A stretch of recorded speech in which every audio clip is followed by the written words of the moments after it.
Hello, I hope all is progressing well. Welcome to I Don't Know, We Can Talk About It, where we discuss myriads of topics civilly, responsibly, and reasonably. My name is Kevin Dufresne. The first topic is about the lost and found. What is any educational entity to do with everything that is in the lost and found? The article has a few suggestions, recommendations from reviewing what other educational entities are doing, as well as what entities outside of education are doing in connection with different educational entities. I think the lost and found is a great way to assist particular needs in the academic year, especially if a student might need a pen or pencil, even if not for the choosing individual, the item is available. I think the lost and found becomes a gray area, a mysterious grab bag for anyone that may be in the seat of the one finding another's trash to be one's treasure. Personally, I feel as though donating is ideal. Anything that can be put into reuse is ideal for saving. Anything that can arguably be put to reuse, I like to leave in the gray area for anyone to come along and grab. I prefer not throwing anything away. Even water bottles, lunch boxes. I remember preparing a lost and found at a gym facility, and restoring different items can prove valuable to other individuals. The caveat is when, for example, health concerns come into play. How effective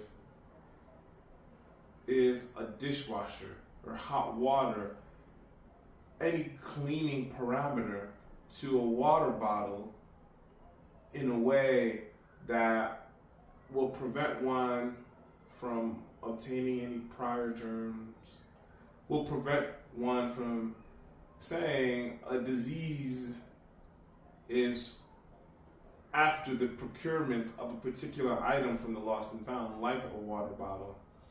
Even if the cleansing process happens, then I feel as though a different territory comes into play, requiring individuals to sign off on lost and found items. This is a particular area which I think can be very beneficial for anyone seeking to obtain any item from a lost and found, as well as any leaving a lost and found open for anyone to obtain an item from the lost and found.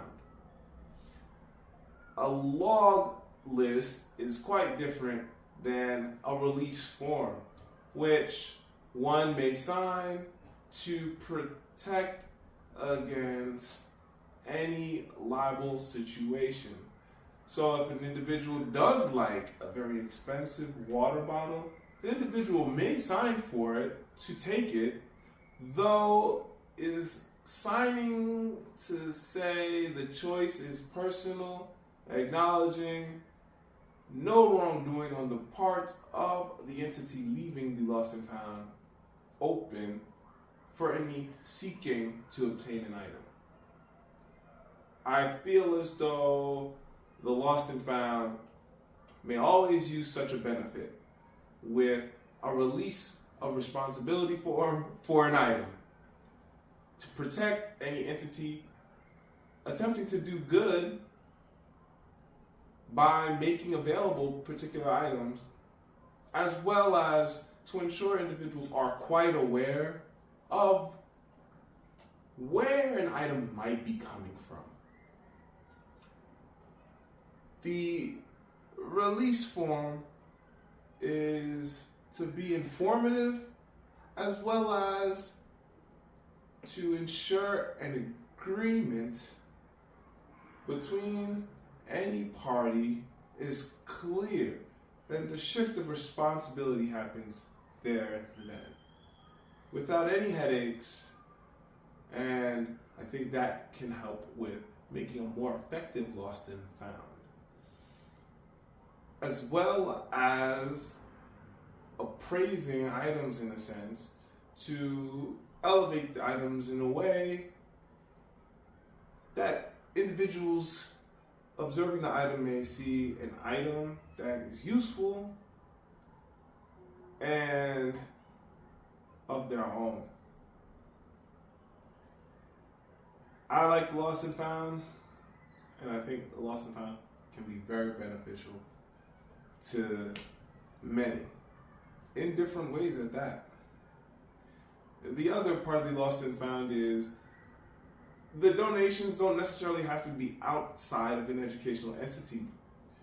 I think implementing creative ways to use items can be very beneficial to an art class or even a music class. There are a lot of ways to implement what's already in the lost and found within a structure of an educational environment, so long as creativity is to be in effect. I think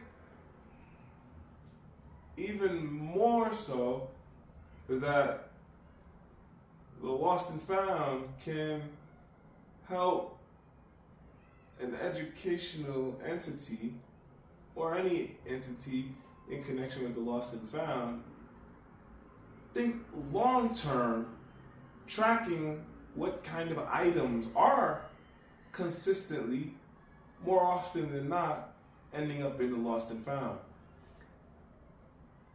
Tracking such details can prove valuable for any seeking to determine what 3 years later, 4 years later might look like with the lost and found, what is possible at such a juncture with the items. Because in the beginning, in the immediate sense, the lost and found might seem messy to one. It might seem useful to one.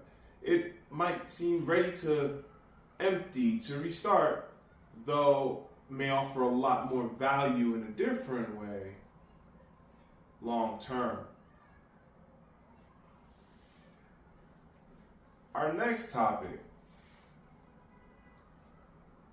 what might be a challenge for any attempting to implement math and science lessons, parameters in a practical live setting in association with academia, of course in association with learning, though perhaps not of a standard sit-in class type of lesson. I think the article brings in a few good reasons as to why any might feel a challenge attempting to make math and science more practical. I find value in having the experience of different teachers because different teachers allow for one to better navigate individuals' personalities from a perspective of learning, a perspective of maturity of conversation, of conversing about any particular topic. I think with students being able to access differently between different teachers, different learning parameters come into play, which may benefit one long term. Whether a student is completely focusing in tune with a lesson, a teacher, or in need of more learning parameters to engage with materials or with a teacher, or whatever else may be at hand or in mind in a particular educational environment. I find if one wants to do a particular lesson, then finding a way to do so is a benefit to a teacher as well as a student. Additionally, I find interest levels may increase, may become realer to any learning with practicality beyond a test. So a student might find effective geometry if in relation to building a birdhouse, discussing vertices through the angle of the connecting points of a soccer goalpost. How does one hit that upper 90, that lower 90 so perfectly? How does one get to that vertex from a particular angle? What's unique about approaching math and science in such ways is that the reality is present, even if subconscious, in myriad observable forms which are entertaining. And I think if any educator is completely aware of what interest students have, then engaging individuals beyond the students that already have a keen interest in learning, awake themselves to lessons, are engaging naturally due to an interest in learning or whatever it may be of good. The interest of others in connection broadens the mindscapes of individuals learning, offering myriad perspectives. Additionally, I feel as though the practical portion doesn't necessarily mean outside of a classroom. Due to practical portions being so in connection already, integrally, in society at large, I find the availability to be practical with math and science accessible. Depending on a degree one might be trying to obtain. If a teacher wants to bring a class to study volcanoes in person, then try your best. Assess the parameters, then do what is possible. A lot of details will come into trying to figure out how to bring an entire class to a live volcano, a non-dormant volcano. Whereas another educator might think a volcano in class is perfectly fine with minimal tools. Minimal, depending on what one considers as minimal. One might think, hey, a bottle, Mentos, screw the top, shake it up a little bit is a good example. Someone might shake a can of soda and say that's a good example. I'm just assessing how different lessons may be practically, depending on what one is attempting to teach, to what degree. I feel as though many examples may already be to assist any seeking a particular practical method as well. My other practical point about math and science is about assessing the local world around any student, around where anyone is learning. Because the immediate points of understanding might be more local than one might really understand, might be more daily than assessing a practical method in connection with what might be hundreds, thousands of miles away. All right. It's time for some origami. We're starting with our rectangle paper. So if you have a rectangle paper, you can just fold the top edge, the short edge, to the long edge. And then fold up the lower edge, like a lower panel, back and forth to create a good serrated edge. I'm going to gently just rip this edge down. And we have our rectangle. And also, we have our square right where we need it, because our first fold from the square is to be point to point.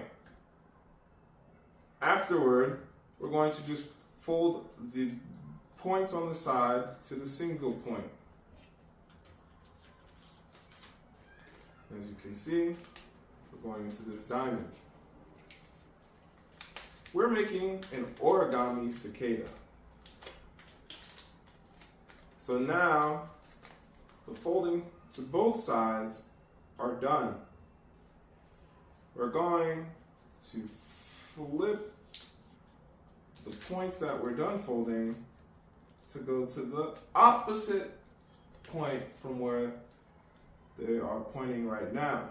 So this fold initially goes from the side down to the single point, then I'm folding it up.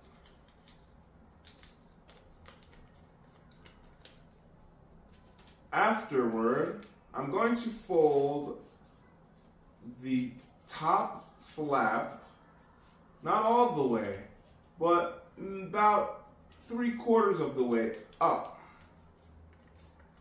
to follow after my most recent folds, to cover those recent folds somewhat, about 66 to 75%. Then I'm going to take the other layer at the bottom here and bring it to follow up after my most recent single fold here. So after I make these folds, I'm going to turn this origami paper, this part with less folds, to face me. And all I'm going to do is bring in the edges here at somewhat of an angle. You want an angle. So you're going to have a nice little angle. Don't just bring it straight across, somewhat of an angle. And they'll overlap a little bit at somewhat of an angle. And what we have here now is a cicada. So on the inside here, we have this nice pattern. somewhat jagging, zigzagging, and it carries over. And if we look closely, we have another nice pattern. And we have our cicada. If you go like this, rubbing it, it kind of sounds like a cicada a little bit. If you use multicolor origami paper, a lot of these details stand out a lot more. Even more so, you can design your own cicada with crayons, markers, whatever creative parameter you want to use. Paint, glue drops, leaves. Our next topic concerns reading a physical book. Reading a physical book has so many benefits. And the book today is Sam Walton, Made in America. I really enjoy the text. Nearly come to tears. The gentleman writes the text near death, if you will, to leave a memento full of warmth, full of knowledge, practical knowledge about how to be successful with a business, particularly retail, and how to address family, how to assess what one wants from life respectively, especially in connection to business, especially in connection to retail. Sam Walton does not posit himself as an angel or a perfect individual, though the walk, like reading a very intimate diary, a diary for someone else intentionally, is so fun to read. It's comical, down to earth, honest, and offers so many valuable lessons, immediately implementable, practical lessons of life, and majorly in connection with business, particularly retail, which makes the book even more unique because Sam Walton is championing retail at large. Not just Walmart and benefits of Walmart and how the Walton name is in connection with Walmart, though about how retail is interesting. How retail growth happens in the US, how important understanding one's field globally is. Sam Walton is like a coach, training one to be better in a field personally, beyond retail. Though, from what Sam Walton knows, which makes the book more appealing to me. I appreciate the text, the writing style. I really enjoy Sam Walton, Made in America, and I feel as though the text is impactful to the business realm at large, because a lot of conversations within the text are of the business realm at large in modernity. And the life lessons that come from the text are quite valuable. The groundings of a becoming are so unique from the text, and I just appreciate the format and the relay of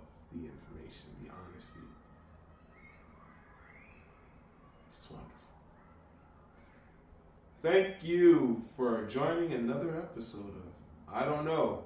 We Can Talk About It. Onward and Upward. Kevin Dufresne.